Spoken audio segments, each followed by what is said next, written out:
Here with Wolters World, and today we are going to be talking about retirement and baby boomer advice with a boomer and a retiree. Mom, you want to say hi? Hi, Well, she can do more. Would you like to introduce yourself? I'm Kathy Wolters, the proud mother of Mark, but a fellow traveler who loves to see the world. Yes, and my mom's been to, 30, 40 countries? Probably 35. 35. countries. And she's been with me in, 28 of them. So she goes on her own too. She just doesn't hang with me. She's been to places I haven't been, so I gotta look up to her sometimes and get advice from her. And what we want to do on today's video, for our usual fans that are watching and that get involved and want to ask questions and stuff, this is really going to focus on retiree travel. Maybe empty nesters, your kids are going to college, or maybe you're a little bit older, and you want to go and explore more, and we're going to talk about some of those things because it is kind of important, when you're going to be a retiree and you want to travel, because a lot of people say, that's their biggest thing. When I retire, what do they I want want to travel. I want to go here. I want to go there. My parents. So if you look at it from our perspective, did you guys travel internationally very much before retirement? Yeah. After I retired, I traveled a lot more. I traveled a little bit when Mark was in certain places, I went with kids and was a chaperone. Yeah, but once you both retired, then things really... Then we could travel not just once a year or twice a year, but we could travel every month if we wanted to, if you can afford it. Yeah, and it's not just traveling, other countries. They travel around the U.S. and all kinds of things like that, so it was pretty good. Anyway, so I see that no one's watching our video today. I guess the live stuff isn't so popular as it used to be. It doesn't send out the notifications. So hopefully you're watching this when you are, at another time. One of the things I would say, we're going to go through some of the kind of typical issues that people do have when they do travel as a retiree, and so we're going to go through some of those. And one of the things I guess you'd look at is, what's the difference between being a normal kind of traveler and a retiree that's a traveler? Can you think of anything? Well, you're usually maybe a little older, you're a little more mature, and you may have more time, but you may have less money. Or that's why it's a great idea to start traveling when your kids get to college and you have some freedom, or they're out, you're an empty nester. You can start traveling then. But travel before that. And also think about bringing your families with you, or having, like we do when we travel together. But enjoy traveling no matter what your age is, and plan ahead. Where is it you'd like to go? What would you like to see? Yeah, and that's one thing we've seen with a lot of because we have fans that range from 15 years old to 95-year-olds that travel. And one of the things we see a lot of people say is, as you get older, anybody that has gotten older, you realize it's tougher to do stuff. It is. And you don't hear as well. Maybe your attention span might be even shorter, or you're interested in something else. And that's one of the things. What I see with retirees, where they get the biggest benefit, is when they start to travel with things they're inspired by. That's right. Maybe my mom, she's really big in genealogy now, so we're talking about traveling. We're going to go to Bremerhaven in Germany to see where the family came from Germany and get the records there. You find these things you get a passion about, and that really can be much more helpful in a retirement, because you can go and focus on your things, not just the kids want to go to Disney World. No, there's just so much more to life to explore, and by traveling, it is a world where you can experience different cultures, different lifestyles, and enjoy, and it has a way of inspiring you, and it also gives you an appreciation for what you have here. Yeah. Now, some other things we kind of want to talk about, because one of the big issues people have asked about is insurance. And so my parents, they're over 60. They're Yes, over we're 65. over 60, yeah. They're over... But the thing is with I'm not insurance, a day over 59. As Mark exactly. says. She's a day over 59 for a long time. Very long time. But when you start to look at it, with insurance stuff, what do you do for insurance? Does Medicare take care of you when you're going abroad, or what are some of your advice? You need to think about your own insurance, and when you're offered insurance with either any of your tour groups or through your airlines, or if you have a travel agent who's making arrangements, tell them up front, I want to buy insurance, because that's the only insurance you're going to have. Otherwise, you're going to end up paying for it out of pocket. Now, if your pocket's big, you might be able to handle that, but many of us can't. And so you want to make sure you have insurance because things happen, and your travel agencies and your tours are counting on somebody's going to get sick, somebody's not going to go, and we're going to fill that spot. So plan ahead. Yeah. Insurance, you need a different insurance because Medicare is not going to cover you when you travel in those other countries. If you need a helicopter ride to somewhere, or you need to be flown back home, you need a good insurance plan. Yeah, and the thing is your insurance plan, you don't just have to be a retiree for that. Anytime we go international, we buy the insurance that comes with the flight. They have that offer there. Yeah. Sometimes you can get it other times, but sometimes it's only when you buy it they give you that option. Then you have pay a much more expensive option on top of that. Also with insurance, sometimes it could be with your credit card. They might give you some insurance in terms of your pay or travel expenses or something like that. So make sure you read the fine print on those travel those travel credit cards or whatever you're using, and see which ones might come with insurance boosters. Because we've seen people that have you had one there was a doctor on the boat, right, or something like. Yeah, we were in China and we were on a tour, fortunately, and I had a horrible sinus infection and we had like 5 flights. And I got to the boat and I was absolutely sick, and I had a sinus infection. I couldn't breathe. And my tour guide said, "Would you like to see the doctor?" And now most of the time I probably would have said no, but I was feeling bad. And I said yes. And that was the best thing I did because that doctor gave me medicine immediately. He gave me a shot. He was a Chinese doctor. And he also gave me some throat lozenges that I've never seen better throat lozenges than the ones I got in China. Yeah, they got some good stuff in China, let me tell you, man. Typically with those sore throats with the sinus infection, they go on and on. I'm telling you, those little pills took care of it. Yeah, and the thing is when you're looking at the medical care, she's had her stuff. I've broken a collarbone. Caleb's fallen down a flight of stairs. Liam had his hand smashed, so we had to go to get x-rays. It's not an enjoyable experience when these things happen, and that's why you want to make sure you don't have another enjoyable experience with the bill that comes. And you can buy, if you're traveling independently on your own and you have a hotel or you're working with, say, an apartment group, which we were when we were going to go to France, and so I needed to know if there was round-the-clock medical service available, and yes, there is. You can buy it, and it's available. And that's the thing is a lot of the things we're going to talk about, it sounds silly, but if you've got the money, pay it to make that difference, whether it is upgrading a cruise or a hotel room or something like that, because it might be more to be on the ground floor or not have to have an elevator. But you know what? It's worth it if you need it. And when you were talking about when you were on, they were doing a cruise in China and they upgraded to the nicer buffet, and it made a really big difference because it had a much more better experience. And that's one of the things. It's tough because when you're a retiree, you're kind of on a fixed income. Yeah. And that wasn't that much of a cost to upgrade, but we ate in a nicer room. It was more, there were more Americans there. Our laundry was taken care of. It was just better service. So in some cases and in some places when you're going to be in a large group and you're going to be the minority, I would say it's a great idea to think about upgrading. Yeah, because then you'll get to we were comfortable. Yeah. And the thing is sometimes if you're on cruises, which are very popular with retirees, that upgrade isn't that much. It might look like it, but when you get there, ask when you check in. Say, hey, are there any more staterooms available? Did someone drop out? Because there might be that, and you can get it for a little bit of a deal. Okay.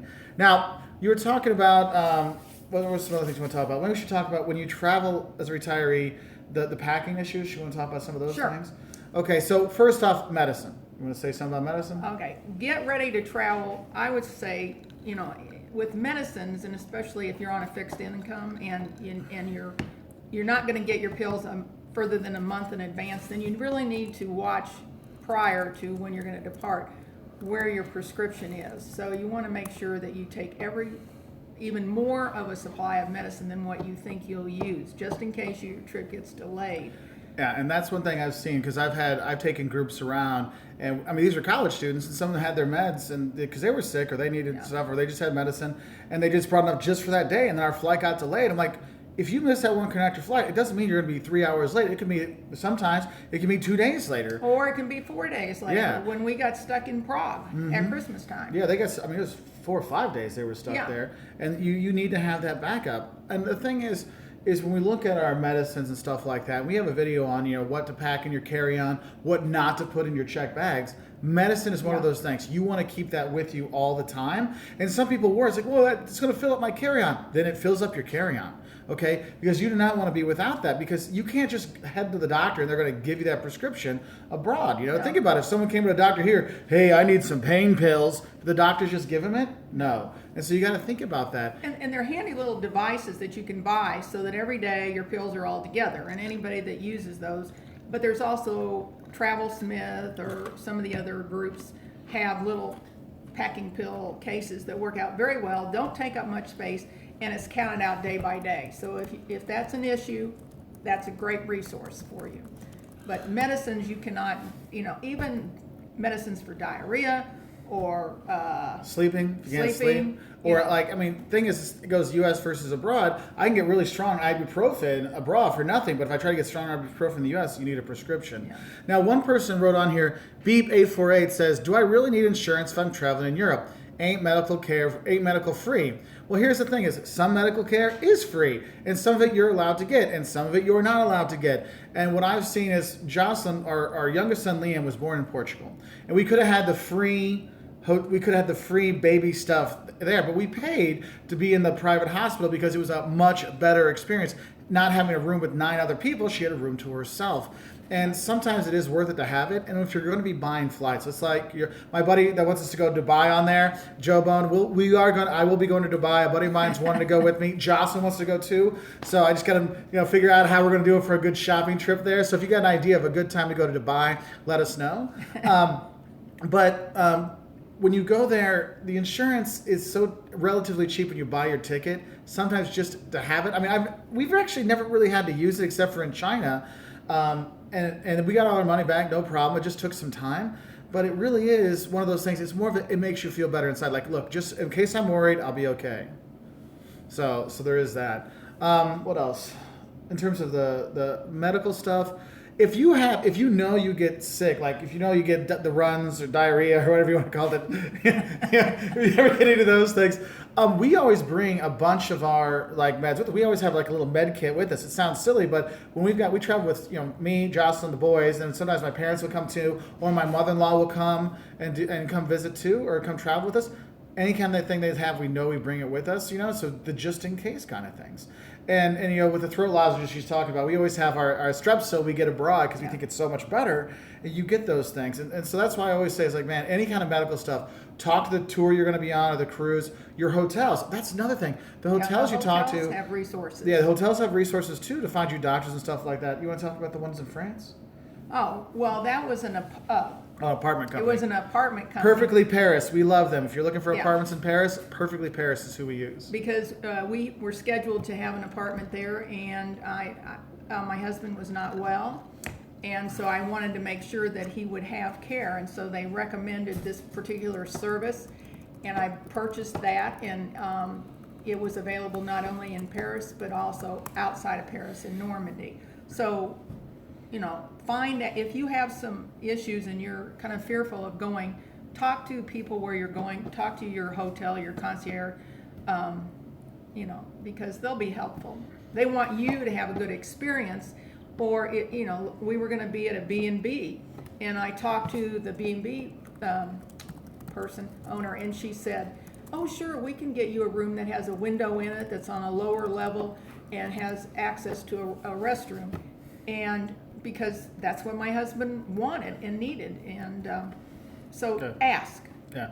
And hey, I see, because I when we do this on my phone, I do the Wolters World then. And I have another one on there. You'll see Mark Wolters pop up. That's me as well. And I'm seeing the video keeps pixelating. So hopefully the audio still works out. We have Comcast. We have nice Comcast here at my parents' house. They have even nicer than I do. And you can see how internet people suck everywhere. Anyway.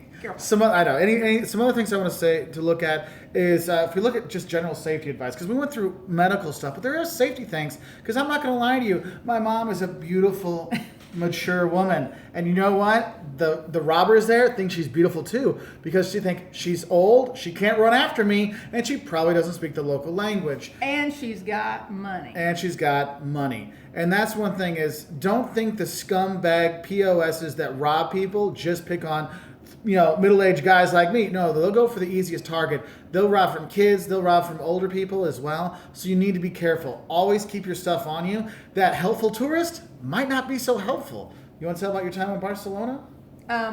Well, yes. All of a sudden, I felt something hit the back of my coat.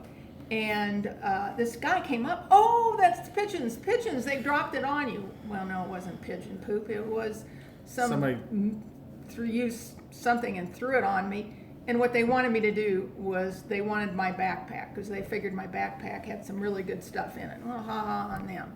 No, it didn't. But anyway, so they're very helpful. Too helpful. So watch out for anybody that's too helpful. Yeah, and the thing is, the person that robs you isn't necessarily the person that's too helpful. It's their friend back there. So you say, hey, that guy's the one who was there. Well, I didn't do anything. He doesn't have anything. So you do be careful. If you don't feel comfortable, just don't give it away.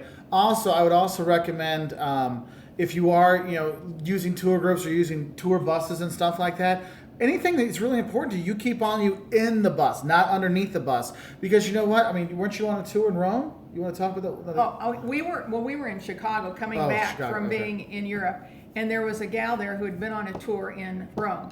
And she said to us, she said, is there a possibility I could use your phone? Because she said, I was robbed. I had put my important stuff in my carry-on. And I had given my carry-on and my suitcase to the guy to put it on the bus. And somebody came by, whizzing by, and took her bag and several other bags. And guess what? All of her important papers and her money and her phone were in her bag, not on her. And so here she was in the Chicago airport, and she had no resources and no way to call. Yeah, and that's one of the things. Hi, Louis, how are you doing, buddy? Hope things are going well. Yes, I would recommend. That's the thing is because we only have. 70% of the people that watch our videos are actually from outside the U.S. and they might ask the same thing. You may think, my insurance from Europe will be fine. Look, the price of healthcare in the U.S. is insane. Insane. So really, if you're going to come to the U.S., I highly recommend getting insurance coming here because even if it's a little thing, you go to the ER, it could cost you hundreds of thousands of dollars. And that's why if you come to the US and you do get a little sick, you'll see these walk-in clinics. Not the emergency room. The walk-in clinics tend to be cheaper. And if you have like a sore throat or if you have earache or you twisted your ankle, they can do the little things for a fraction of the cost of going to the hospital. So that would be one thing I'd want to recommend to you. Now, some other things I want to kind of talk about with the safety thing is actually kind of goes with your packing. Okay, you want to pack light because what happens if you pack too much stuff? You want to talk about that one, or? Well, it makes you more vulnerable. Number one, it's harder to carry a suitcase. And in Europe or many other places, you are always going upstairs. Yeah. So how are you going to get those suitcases up your stairs? Don't count on somebody else. And then there's the airplane, and people who have huge suitcases, and here they are. I can't get it up there. There's this big guy here. Will you help me put that up there? So don't be dependent on somebody else. You have to be able to carry your own weight. Yeah, I've helped out lots of older travelers putting in way too heavy stuff above there. Or young people. Or young people that have too much stuff. And the thing is like, look, I can help you on the train going there, but I can't help. If I get off before you, how are you going to get that down? That's one of the things you really got to think about. And I've seen not just older, but any travelers, when they have too much stuff, you're such an easy target because you got a backpack on the front and you're dragging something behind you. Man, I can come and get that wallet like that. I can't tell you how many times I've seen travelers going, man, if I was an unscrupulous person, I could totally rob you. But you got to really watch out for those things. Other things, really, when you pack lighter, it's just easier to get around. Who wants to, many times you're in a hotel and you're just, or on a cruise, you're on a ship or something, you have a small space. So what are you going to do with all this stuff? Well, the best thing is just to wear it. And then just take fewer items. You can get by with 10 articles or 12 articles. I teach people how to pack with, in a carry-on for 2 or 3 weeks. There are washing facilities available. Pack light, wear your stuff. Who's going to see you 4 days in a row? Maybe somebody on your tour, but you can change that up. So it's just better not to have so much stuff because then you lose stuff. You're putting stuff maybe in a drawer. Well, you forget to get it out of the drawer. Yeah. Some other stuff, So one person write, how is public transportation in Eastern Europe? What should I be aware of? This is for public transport in general. Within anywhere in Europe, it's way better than anywhere in the U.S. or other parts of the world, I find. Even in the East, you will have good public transport. It might not be the nicest buses, but they will go all over the place, and the service might be a bit slower, and it won't be as fancy, but it will get you where you want to go. So that is a little bit nicer that way. And what's cool is if you're in Eastern Europe, a lot of times the prices are cheaper. So sometimes you want to do a taxi or an Uber kind of thing. You can do those for a fraction of the price you would back home. So that can be really helpful. I will say one thing: if you're in some countries, if you do use Uber and you link up to your PayPal account, some of them don't accept that, so you have to link a credit card account to your account as well. So just a heads up for that one. Let's see. Someone wrote, Paulson and Brauberg wrote, should I get a health plan for Russia? Look, anywhere you go, we're saying get a health plan. Even if you don't think anything's going to go wrong, the minuscule price that it is worth it for me. Okay. Now, some other. Oh, sorry. Peace of mind. The peace of mind. Worth it. Just because you feel better, especially. I mean, you don't have to be a boomer. I mean, I travel with my kids when they were babies. I'm like, and little kids get sick. I mean, I want to make sure if we need that, we can go to it. Yeah. Most of the time we don't use it, thank God, but sometimes you do. And you don't think you're going to fall down. But remember, I've twisted my ankle before, and the other day I just hit a step, missed a step. So, things happen. Yeah, I mean, I've twisted my ankle so many times, they're like elephant legs, and I've fallen. I mean, it's bad. I mean, I've shattered collarbones, all kinds of stuff. Not that you think it would happen, but it does happen. So be careful with that. Now, some other stuff I want to talk about. If you are a boomer traveler or a retiree traveler or an older traveler, there are a lot of discounts around the world for people that are over 60 or 65 or 70, depends where you're at. And you want to use those advantages for you. So you might want to let them know, oh, we're 65, we're 72, we're 80. You'll be surprised that sometimes hotels will have discounts, for AARP discounts or something like that, retiree discounts, but also tickets to museums. Very much so. Very many museums have that for over 65s. And if you look young, like my mom, you might need to show your ID. It's like going to get alcohol. Got to show my ID again. You don't look like you're 65, lady. She's like, oh, thanks. So you have that. Also, one of the big mistakes that I see with retiree travelers is they keep traveling like when they had kids. And they keep traveling in June, July, August, which are peak season. You're going to pay a huge plus charge for flying at those time of years. If you fly in April or March, or you go in September, October, the prices, they drop like a rock, wouldn't you say? Yeah, the prices are better and the crowds are much better because you don't have so many people trying to see the same thing.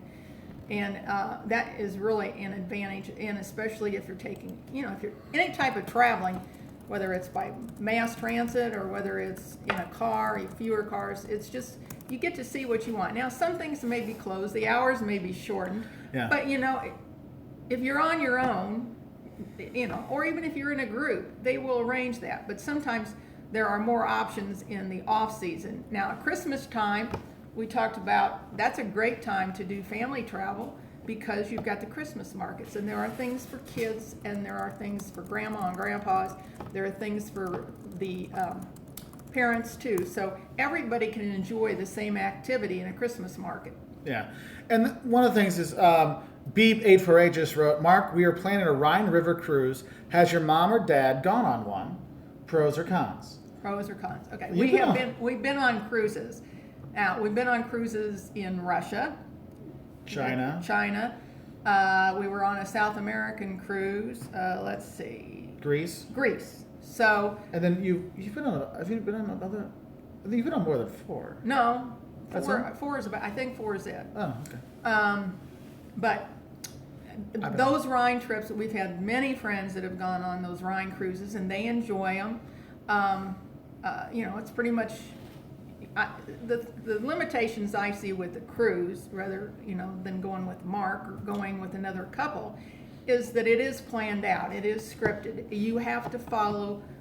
You got to be here at a certain time. So maybe you only have 2 hours to see something. Maybe you have at most 4 hours. And sometimes, if you're an independent traveler like we are, it's a little frustrating. So. Yeah. But again, it's an easier cruise. It's easier to travel. You're taken care of. Your flights are arranged. You're going to have a hotel at the beginning or the end possibly, and then you're going to be on the boat the rest of the time. They're going to feed you, they're going to water you, they're going to make sure that there are restrooms handy. They're going to lead you by, oh, you want to go here, or you want to go there, But that's great. Yeah, and that's cool. And the thing is like you said, with the pros and cons, there's some really good stuff because they do it all for you. You don't have to think about it. But I would say one of my big cons, like my mom was alluding to, is you don't have the freedom on a cruise. But the thing is, some people don't want that freedom. Like, look, I just want to get a rough idea. I want to see a lot of places quickly. Those cruises can be great. I was on a Quasi cruise this summer. It was great. I mean, yes, everyone was like 80 years old or 75 years old, but I had a great time hanging out with them. And that's one of the things, you want to look at these cruises. You really want to do your research on them. What's their typical clientele? What's their age groups and stuff like that? Because like Quasi, who I was with, I mean, that cruise is basically, it's all French and it's all 70 plus. And then there was me, okay? But I at his table. No, the whole boat. Like that was it, okay? But I made some great friends when I was there. That's what's really cool. And you can make really good friends on these cruises because you're with these people a lot. One of the things though, with the cruise stuff, like we said, is you don't have the free time for it. But also, one person's problem is everybody's person's problem. Because what happens if think about it. If someone's late to get back, you're either waiting for them, so everyone hates you because we're waiting for you, or guess what? They leave without you. And if you're going to be on one of those bigger cruises, like not the riverboat cruise because those are smaller, but those bigger ones, they take off without you, and you get to pay. And they'll probably have a way to help you figure out how to get to the next port, but you have to pay for it to figure it out, and that can cost a lot. And then everyone knows that's that dude that missed the boat, so you want to be careful with that. So Paulson and Bromberg also wrote, is it possible to travel the whole of the Danube? You can do a lot of the Danube. Like there's a lot of Danube river cruises from like Vienna to Budapest, and you can do different sections and different parts. Going the whole way down, it's going to get a bit boring. Honestly, I would say like do a part and then, do a train to go see some other stuff, then hit another part like the Vienna, Bratislava, Budapest kind of stuff. So there is that. So I hope that kind of helps you. And at either end, they could plan if they wanted to see more at the beginning or the ending. You can extend your trips or you can start early if you're on a cruise. Yeah. Some other things we want to talk about with traveling is one of the things is when you're retiree or when even you're an empty nester, your kids are older like I'm older versus my mom. You have that. You might want to look at what we call multi-generational traveling. That's grandma and grandpa, mom and dad, and the grandkids. And that's something that we've actually done for a number of years. We've gone on trips with my parents a lot of times, and it's great. Like I travel every single month. Okay, my parents travel 3 times a year or something like that, and we'll do at least one of the trips together, right? Like my mom and I and my dad, we're going to be going to Germany here, to go see Christmas markets because you know what, we haven't gone travel for a while. Last year we were in Peru and France together. A year before that, where we go. Well, several years ago we went to Russia when you were there. Yeah, that's true. Yeah, Russia. And then with the China one, you came to China when I was working there. And so we'll have these things. But what's cool about the multi-generational one is if you're looking to do something that's going to give your family true family memories, you do something like this. Because now it's not like you talk about a vacation and you're talking about their vacation and no one really cares. You can talk about, remember when we did this? Remember, when Caleb had his first bratwurst. And then he had 2 bratwursts when he was like 3 years old, his first bratwurst in Berlin. He's like, oh, this is good. And he's like, can I have another one? I'm like, dude, you're saying like a half-meter bratwurst. You want another? You're like this big. He's like, more. And it was cool because you can have those things. And my kids. And the snowball. Yeah, the snowball. Yeah. And the thing is, our kids really identify with their grandparents now because they have real experiences with them. And the thing is, it's a really great experience. But one of the things you got to realize is there are issues when you do the multi-generational thing. My mom likes to shop. Not a big fan. My brother, not a big fan. But Jocelyn loves it. So my mom and Jocelyn will go wander off, and my dad and I will take the boys and go play. And you're going to have these different things that you want to focus on. And that's one thing you got to worry about is making sure you're finding stuff for everybody. Hi, Sliced Kiwi. So you want to say something about you want to add anything to that? Well, it does build memories, and it sometimes you need to babysit for the grandkids because maybe the parents want to do something else, or maybe they just want to go have a drink and have some time date together. A date, yes, a date. A date with my wife? Oh, please. That's just crazy talk. And I guess on the other side too, it's like you're traveling on a train together, so you can have some activities that you can do together, and you can play, IC as we call it.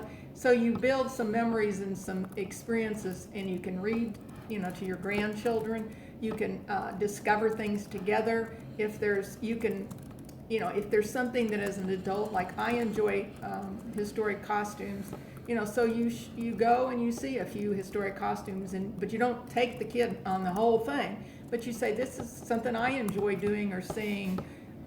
So find those things that you can and build some memories with those grandchildren.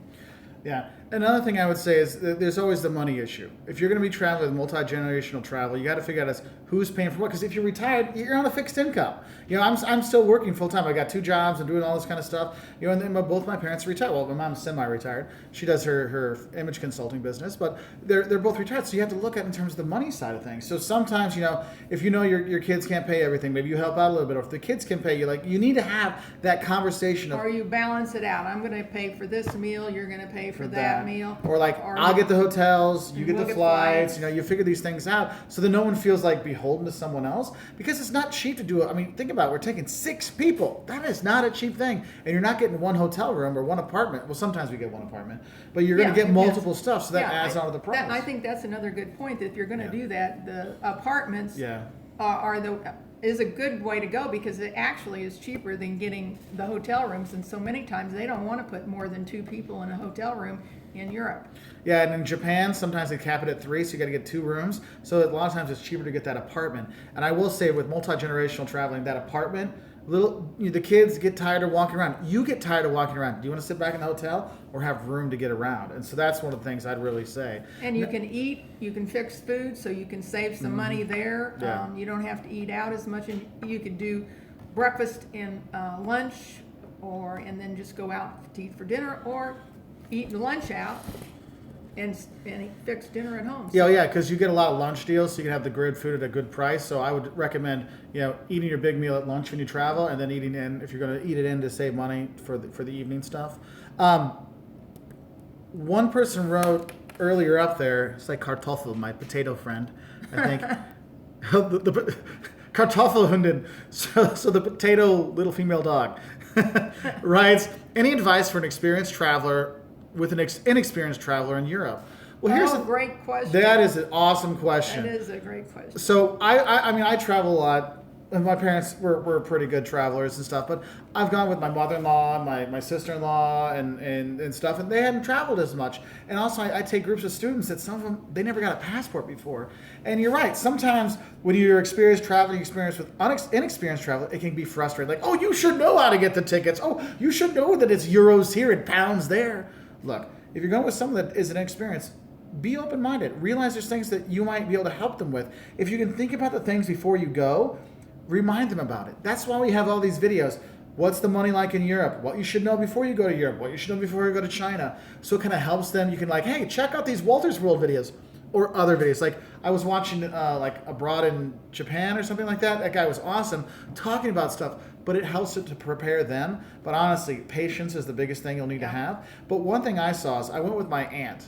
Oh, I love my aunt. I think she's, before she went to Europe with us, I think she maybe was in 3 states in her life, okay? She's the sweetest person in the world. I love my Aunt Barb. She's awesome. But she never traveled before outside the U.S.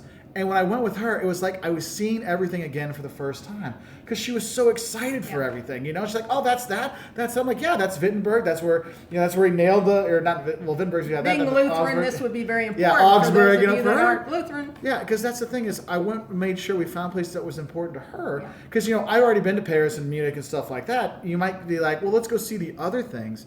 You got to balance the kind of touristy spots with the let's see the other things, because they haven't seen it all. So we did go Berlin with her, and we did do Salzburg with her, and we did Dresden, and Meissen. But we went to Meissen, which is where they made the pottery. We made some other little stuff too. So in Salzburg. So use your experience to help them out. Do you have anything you want to add to experience versus non-experience to help them out? Sometimes people are so excited that they make you excited, but sometimes it gets, they're louder than what you might be. And so you need to say, people over here are kind of quiet, so you might want to use your soft, your more of a whispering voice rather than your loud voice. But it's fun to go with somebody new, but it's also, you're introducing them to a culture, and so you have, like Mark said, you have to use your patience. And you can get lost easily, or they can get you lost. Sometimes when, you don't record where you're parked, you can end up looking for your car in the wrong parking lot.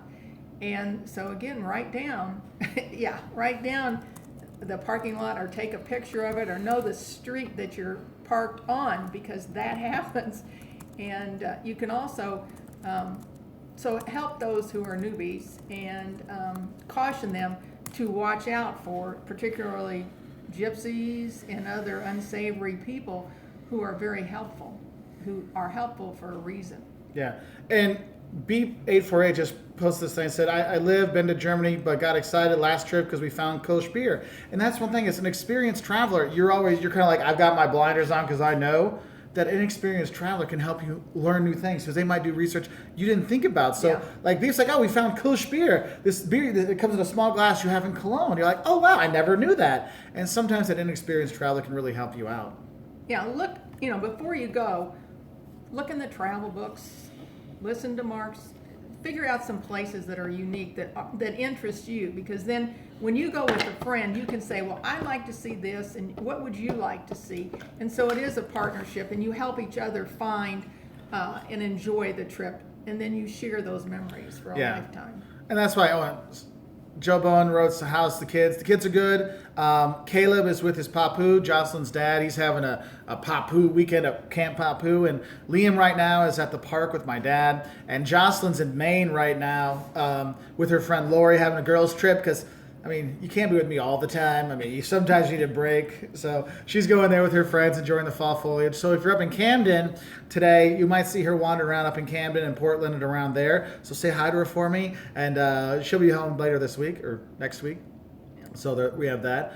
What are some other things? Oh, let's go back to the tourism travel, the travel kind of stuff, or for retirees. One thing is, my mom was talking about research before you go.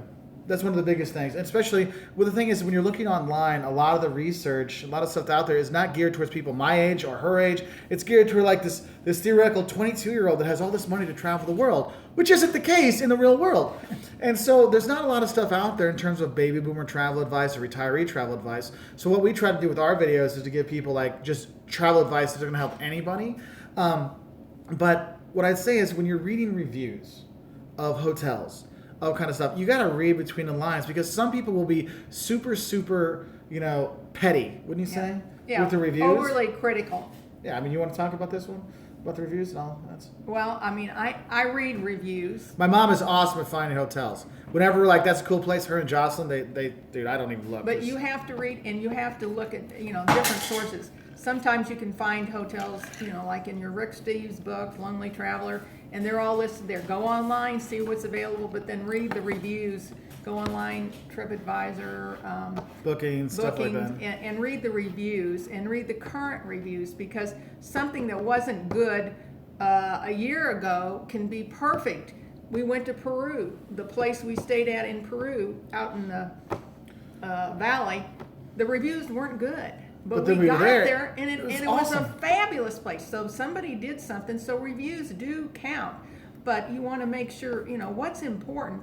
It's like when I go to Europe, I'm expecting a small hotel room. I want to stay in a place operated by the locals. I don't want to stay in a Holiday Inn, or, I want to have that local experience. I want to get acquainted with the people. Sure. I want to eat breakfast. I want to eat what they eat. I want to be in a part of town that they, is the center. So don't expect some of the same services in a small German hotel or wherever you are that you would have in the Holiday Inn or Hampton Inn or something like that. Now, if that's what you want. Thank you, Joe. But if that's what you want, because I know we have friends that their whole thing is like, I want to stay in a big, huge hotel wherever I go. And for us, because that's how we travel for, look, we're going there to sleep. We're going to go explore all day. Like, we wake up, have breakfast, go to the bathroom, and then get out of Dodge. And then we see the city. We come back. I'm so tired. I'll see you in the morning. That's what we do. But some people... Or we want to go find a little local pub, and there we can meet some people, we can get acquainted, we can learn. Mark can usually speak the language, or so that's another point. Learn a few key words or learn to converse. Get prepared ahead of time. Learn a little of the language, because people will relate to you so much better, and you'll get so much better service. Just trying. By trying. They don't care if you can't talk perfectly, Yeah. You've tried. Especially, and that's one thing I've seen with older travelers, because people know, well, they think of like old people don't speak other languages. I mean, it's just a blanket thing that people think. And the thing is, if you do speak a little bit and you try, like, you tried. Oh, I mean, I can't tell you free stuff. Best friend. They'll be your best friend. They'll help you out. If you don't understand what they're saying, they're still going to try to You rock. smile. It's like I met this little Yes, Dutch my mom guy. rocks. I met this So Dutch guy. Your mom rocks. So yes, my mom does rock. I can't see, but I did. I met this little Dutch guy in Germany. The first time we went to Berlin, he said, "Oh, you understand German?" I'm going, no, just a little. No, not really. Oh, you understand. It's like I can understand a few words, and so people are excited when you try. Yeah. And that's the thing, is that trying, and a lot of things you'll see with retirement or baby boom travel advice, it's the same stuff that works for everybody. And that's one thing. Be prepared. Be prepared. Do your homework. Yeah. Oh, we haven't talked about restrooms. Oh, yes. And this is usually- important to my mom. Yeah, I always She knows. scope out where the restrooms are, and then I want to know, because life is life. And anyway, so you want to find those restrooms that are cheap, affordable, or ones that you can easily pay for. And in Germany, many times there's a little person there, a little old lady, and she's going to take your money to go pee. So get ready, have your money ready, or find a McDonald's. And sometimes there are, one of those fast food places. Those are great too, but sometimes you need coins. But and the restrooms, the toilets are going to vary from country to country, from holes in the ground in Italy, we had that a few times. Yeah, we did. And so you want to think about what you're wearing, because bathrooms are not clean places. Yeah, and that's actually one of the things. Like, I teach marketing, and I'll make jokes about McDonald's bathrooms. How I'm not letting my kids go in there. But when we travel, McDonald's has some of the cleanest bathrooms we can find.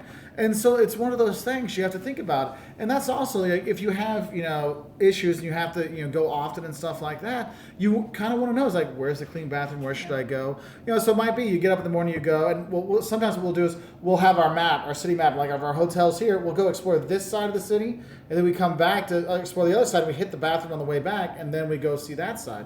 So sometimes these things you want to think about. Jocelyn brings her potty toppers that go on there for if they got to sit down and stuff like that, because we've seen some really nasty stuff, not just in Europe, but around the world. Just these things you worry about. And I was just thinking, as you expect the unexpected, and always have tissue with you, because you just never know. Yes. And the other, for people that are older, it's really important to exercise and to keep fit and to keep walking. And if you're thinking you're going to be going on a lot of walking, as you will do, make sure that you have increased, or that you're walking every day, so that you're used to it, so that you can really enjoy it and you can get to where they want to take you and where you want to go. Yeah. Then one wrote, "Mom, how did you manage those steps in Amsterdam?" Well, you fell down a few of them the last time we went. Remember that battle part where Caleb cartwheeled down? You had like a little slide down. I had because that's the one that had the... Well, you move... For those of you who don't know, in Amsterdam and a lot of places in Holland, you have these stairwells that are like this. Not like this, but like this. And it's almost like a ladder. We actually have that in our videos. And that can be really dangerous for somebody, especially with lots of luggage. You start to fall backwards. Yeah. We stayed in a place in Bruges, and Mark had to carry the luggage upstairs. And this is when I was at least 15 years younger.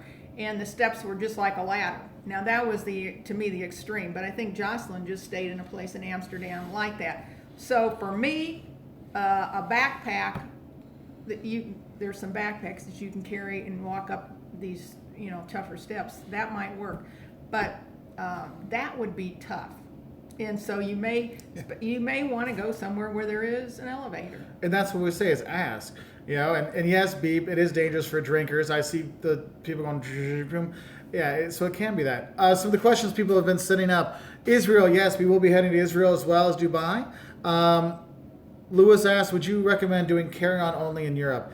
If you can do it, yes. That's what I do. I mean, I went to Europe I went for 10 weeks last year, but I went on multiple trips. And one of the trips, it was just me, and I just had a carry-on backpack roller bag. It's an Osprey. I love my Ospreys, okay? We have it in our Amazon shop, all kinds of stuff. But in there, I had that so I could put it on. So in case I need to do the backpack thing, I could do that because I did go to the Netherlands.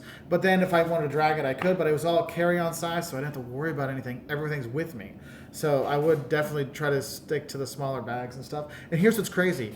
They have post offices around the world, and you can mail your stuff back to you, so that can really help out. Oh, that's great, Floris. I'm glad our Madrid videos could help. We have some more Madrid videos I need to put out. That's the thing is sometimes I get so far behind on some of these videos.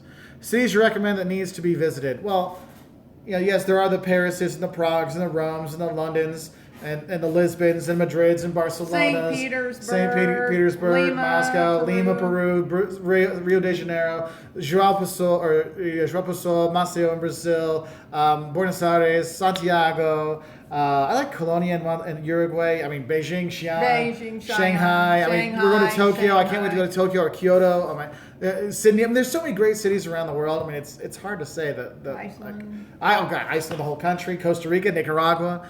Napoli's got a cool museum, and somehow you're going to think you're going to die when you cross the street. Just follow the locals and try not to poop your pants and being so scared. Sicily is another, was fun to do. Yeah, Sicily was pretty fun. Oh, my Kartoffelhunden, we're going later this year. We're doing Tokyo, Kyoto, and doing a bunch of day trips for there for about 12 days. So if you got any things, send us some things below to let us know, or send us some stuff on the Facebook page so we can get that, so we can get some more tips on Japan. So that's always cool. And did you mention Berlin? Yeah, Berlin was really cool. Yeah, Berlin was one of those things is, remember when you are traveling that what you think something's going to be is not necessarily that way. Like if you think of Germany, you're probably thinking of Bavaria with the big beer halls, the big beers. Munich. Yeah, that's Munich. Yeah. Berlin is this international city. You're like, whoa, this is all tech and stuff like this. Where's the half-timbered houses? Yeah, we don't do that in Berlin. Okay. No, go to Quedlinburg. Go to Quedlinburg or Wernigerode, where we're going to go later this year as well. So you have that. Or Bamberg. Yes, Napoli does have great pizza, by the way. San Diego 99. Oh, I'm going to San Diego next year, too, so maybe I'll see you there. I'm trying to read some of the other questions. Sinpei. Is that the place I should go? Come back to Scotland. Hey, Yes. Yeah, we love Scotland. And we were there, and I filmed a bunch of Scotland videos. They are coming. I just haven't got them out yet because I've got so much stuff. I'm trying to put it out. And that's why sometimes you're like, well, Mark looks different in this one because I finally got back to put this one up. So that's one of those things there. But lots of Scotland videos are coming. Don't worry. Scottish heritage. And here's one. Floris writes, Amsterdam is great, but the Netherlands has so much more to offer, as you already discussed in your videos. And it's right. And that's one of the things is a lot of people think, well, I'm just going to see London and I've seen England, or I've seen Paris when I've seen France. The thing is, you can go out and explore more, wouldn't you say? Oh, yeah. And I was just talking to one of my friends, and she had just been to Europe, and she didn't go. She went to Germany, and she didn't go to Berlin. She didn't go to Munich. She went to the small places. She went to Austria. She went to these cutesy towns and stayed at Airbnbs, and that's much more affordable. And they drove, Yeah. But the person that drove knows driving in Europe. Yeah, and that's another thing for any kind of travelers, not just retirees, is the driving one. Driving can be quite complicated when you go abroad because of the signage and stuff like that. Like in Germany, the exit or the directions are based on the next town. But the thing is, I know where Berlin is, but I don't know where Woltersdorf is. And so that can be kind of complicated, or at the roundabouts and stuff. So I recommend if you're gonna have someone driving, have one. The person's gonna be the driver, and a person's gonna be a navigator, because that can be really, really a tough thing. Yeah, you need a navigator and a driver. Yeah, like my dad and I drove together, and when I drove, we yelled at each other. We realized he should drive and I should navigate. It works the same way with you, Mom, with my dad. But when we're with Jocelyn, I'll navigate and she drives because it goes the other way around. We figured out what works, and we'll prep beforehand so I'll know what to look out for the driving. Someone wrote another one up here I want to talk about. Oh, do you recommend carrying a lot of cash or taking money out when you're there? Look, what I have I'll have cash with me. Okay, so I've got some euros here with me. Okay, so I have that, but I don't have a ton of euros. No. I have enough. Like I might have like $200 with me or something like that. But it's more my emergency money. I won't carry anything more than 200. I carry less than that because I know that there's no point because you can pay with a credit card. Or you can go and get money out of your get money out of the ATM when ATM. you're there. And that's why is if you're looking for exchanging money, your best bet is using your local debit card to take out money at that bank. So let your bank know that you're going to be gone and that card, make sure it's going to work in that country and take money out that way because you're going to get your best exchange rate. Also, this is a big one and they really screw over retirees. I get so mad at this all the time. I saw it in Ireland, I saw it in Poland, I saw it in Germany. I was so mad at this when they give you the option, we can already direct exchange your money. So if it's 100 euros, we can charge it so it's going to be $125, so it's going to show up in your account. And they make it sound so good, but the thing is, a lot of those places have insanely bad exchange rates. I know we were in the Czech Republic last year. It was 10% different from what they offered me to what I got on my bank. And there's a whole, I think it's TravelX. I don't know. There's a company that has ATMs around Europe, and they'll offer you that option. We can take that out. And man, you're losing like 8 to 10%. No. Say, I want to take it in euros. I want to pay in euros. You want to pay in the country currency you're in that country. Do not exchange it. Do not do they'll do it in dollars already because you will get screwed. Sometimes it's only $1.02 or 1%. Sometimes it's 10. So you really got to be careful with that. That's one thing I got really upset with some of the servers because the servers aren't even the ones that know it. They're just told to do it, but they're screwing over the customers. But again, it's always handy to have a few $1 bills. Yeah, like the little things like that, the tips here and there, or help the guide or the guy that's helping with your bag. And like my mom said, is those coins in Europe are worth something, and you might throw the coins down to use their bathroom and stuff. And somebody's not paying the bathroom, you're just tipping them because they're the one that cleans it, and that can make a really good deal. So here, because I want to driving. Any more hotel issues you want to call? Talk about grabbing the card. I'm gonna look through some of the questions. Grab the card of the hotel when you first get there. Okay. Because that was her idea. Okay. When we travel, it's always a great idea when you get to the hotel to take, of course, there's a card there that identifies the hotel you're staying at. Pick that up because that way you know where you need to get back to. If you need to, just say, put the date on it. Here's where I am. Here's the contact information. For instance, in China, you don't speak the language, you don't read the language. Take the card, keep it with you at all times. And then that way you can give the card in Chinese to your Chinese cab driver and say, this is where I need to go. Yeah, and because that's the thing is they might write it down in pinyin in China for you, which is like English letters or Latin letters. Yeah, or you whatever. may ask But them the thing to is do that the taxi drivers won't be able to read that, so you want to make sure it's in it so they can have it, have those things down there because it does make a difference. And if you're going with your grandkids, put one of those hotel cards in their pocket or something like that because if they get lost, they can show that to a cop or something and they can find you. Okay. And I always put our direction of where we're going to be, a schedule in my suitcase so that if my suitcase ends up separated from me, they'll know where to take the suitcase. And especially, if you're on a fast, like when we go to Germany, we're going to go to Quedlinburg. And we're really not going to land in Berlin that much. So I want them to know where that suitcase needs to go if for some reason it's not there when I get there. Exactly. Hi, Charlie in California. Hi, Fan La Tulipe Kuvisusu Vuvu. Hello. So we have that. Can you make my day and dab? Really? Come on, is this 2015? Do this? I need to have my son Kayla's best buddy David. He does it all the time. He's like, whoo! It's just kind of funny. So there you go. I dab for you. I will never do that again. But you have that there. See. Oh, honeymoon in September. So I'm trying to go through some of these questions because we're talking then doing that. So honeymoon in September. Look, September's a great time to honeymoon. What I'd recommend is middle of the month. One thing is because most every school is going back to school by the 1st of September. Some start a little bit later.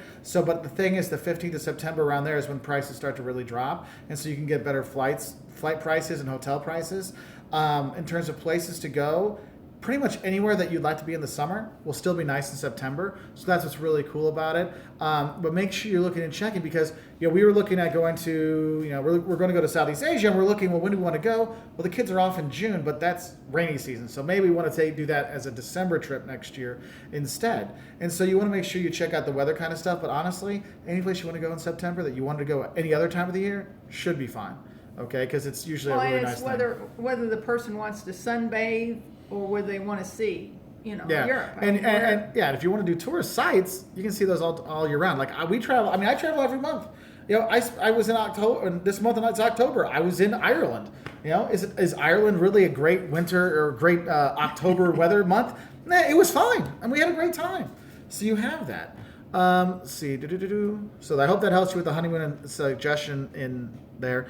Iceland's still nice that time of the year. Costa Rica, nice. Well, you got to be careful, I guess, in Latin America and Caribbean in September because it's still hurricane season. Yeah. So I would probably maybe stay away from that one so much because, especially the Caribbean kind of stuff. Latin America and the Central America stuff, usually okay. In Central America, if you're going down to Latin America, that time, it's still like their winter, so. So you want to probably wait till November, December.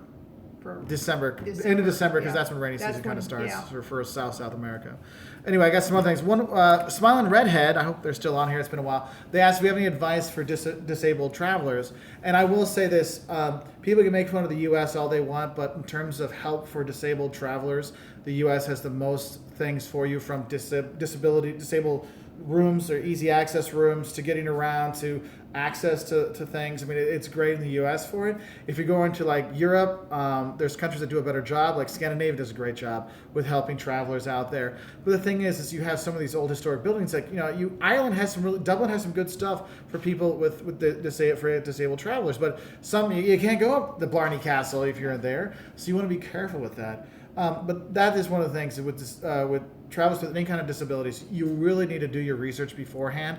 And what's cool, go ahead. Well, and if you're going on a cruise, you probably want to make sure you have an elevator. If you're going to be in a hotel, make sure they have an elevator because if they don't say they have one, they probably don't have one. So, or if you're traveling with a group, and I think Mark said this, talk to the person that's in charge of the tour and say, I need certain accommodations. Yeah. Yeah. Kind of getting on that. Hey, OP, just I can't close them up. Other things I want to talk about. Also with the disabled travelers, if you have limited mobility, the elevator things in lots of countries aren't the big ones. Sometimes they're very small one. And also for your big luggage, it might not fit the luggage or you, so you might send the luggage up and you got to run up for it. So you have that. Other things we want to talk about. So other people wrote. One traveler from India said, hey, I'm going for a solo visa to go visit the U.S. Will that be more tough than if I have a group visa? Those things, it really is a country-by-country thing and a person-by-person thing, because I've had friends that have had no problem to get it, and then I've had it where one person couldn't get it. So do your research beforehand, see what documents they need, make sure everything's in order, go to your interview, be dressed nicely, and have those things, and hopefully it'll be okay. Other things we want to talk about. Let's see what we have here. Rooftop bars in Madrid. There's actually a lot of them now. I can't tell you the exact name of them, but I know there's some actually by the palace that are really nice to go to. The Palacio Royal, the Royal Palace there. That's by the cathedral. That was really cool. I was there with a group there actually earlier this year, and we went to the rooftop bars, and they're really cool. To have a snack, the drink, look over the thing. So we'll wander around there, and sometimes like hostels and stuff at downtown will actually have a bar on the top, or restaurants will have a bar on the top that you can just go up and has a kind of a secondary thing. Is Thailand safe? Statistically speaking, it's one of the 20 most dangerous countries according to Mark. No, we did go there. The World Economic Forum or something like that, because they had one there. But the thing is, people go there and have a great time. Okay, my parents have gone there, have no problem at all. Yeah. So it's one of those things. Any place can be dangerous. And any place can be safe, but it's about knowing your things. That's why we have a video, 6 safety tips for visiting the U.S., safety tips for visiting the world, 14 things you should do not to get in trouble when you're there. So you have to worry about that. So I'm going to scroll up and see if there's any more questions on here. We had a great time in Thailand, but we did do it as a side trip after we did the China tour. So we did have a guide.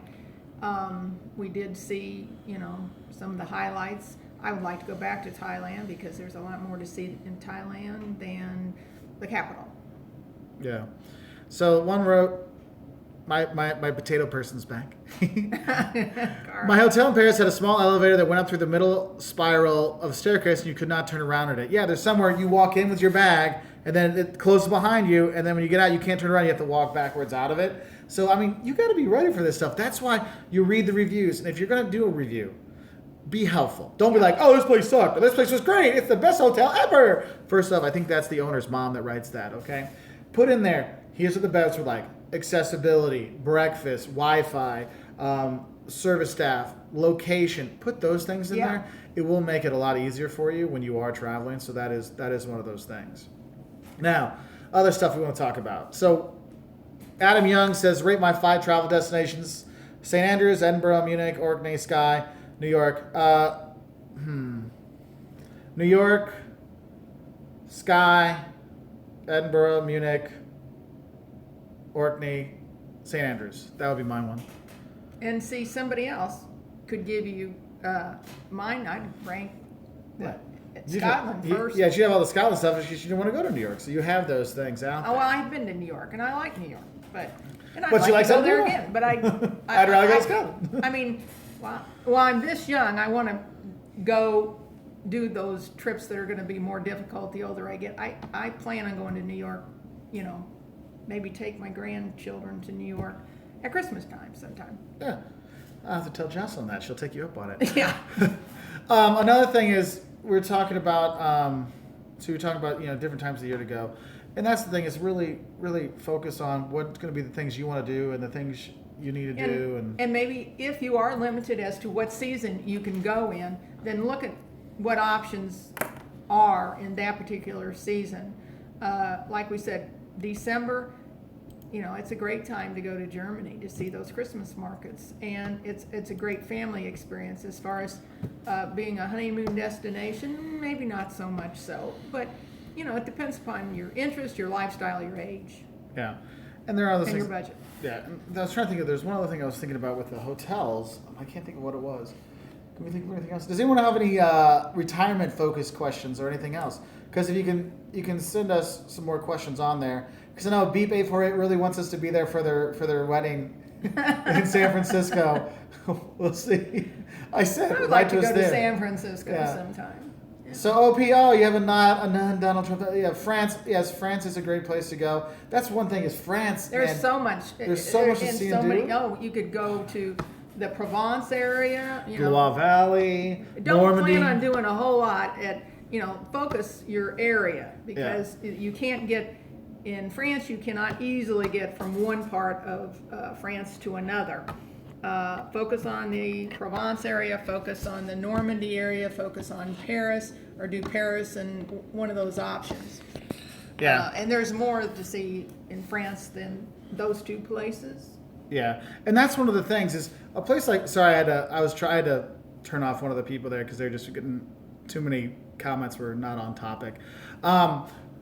I will say about France, the number of tourism with the terrorist attacks that have happened there over the last few years, tourism has dropped by a third in France over the last couple of years. I mean, it's noticeably less tourists there, but we still go. We still love it. We love France. We love the French people, the food. Every time we've gone, we've had a fantastic time. And a lot of people think, oh, France, well, they're mean people anyway. I'm like, dude, because the tourist, the waiter at a tourist restaurant in the most touristy city in the world, with the most tourists in the world, is kind of a jerk. You take that as the whole country. No. Don't do that. And that's not just Paris. That's anywhere. You just got to go out and explore, and you're going to find great people all over the place. Remember the little lady we found in Blois, France? Oh, yeah. Told us we were on the street looking around, and it was just the... She went all tour guide on us. It was like, you need to know this. Or when we were in Norway, the lady you walked into her store. Oh, yeah. Oh, yeah. I mean, we find people. You want to tell her about that? It's St. Patrick's Day, 1995, I think. Oh, yeah, in Norway. It was a long time ago. And we went to the store. My mom liked her stuff, and she started talking with her. Yeah, and my mom, you had dinner. Oh, you go ahead. Well, she invited me to dinner, and so we went to dinner, and she invited her friend. And the friend said, well, I would like for you to come to my house, which was an apartment, for dinner. And so the three of us went to the dinner, and then they took me out afterwards to a bar. It was St. Patrick's Day, and they took me all around the city, showed me their homes. They couldn't have been more cordial. And amazingly enough, here I am in a St. Patrick's in an Irish bar in Norway at about 3 a.m. in the morning or 4 a.m. and I'm coming back to my son.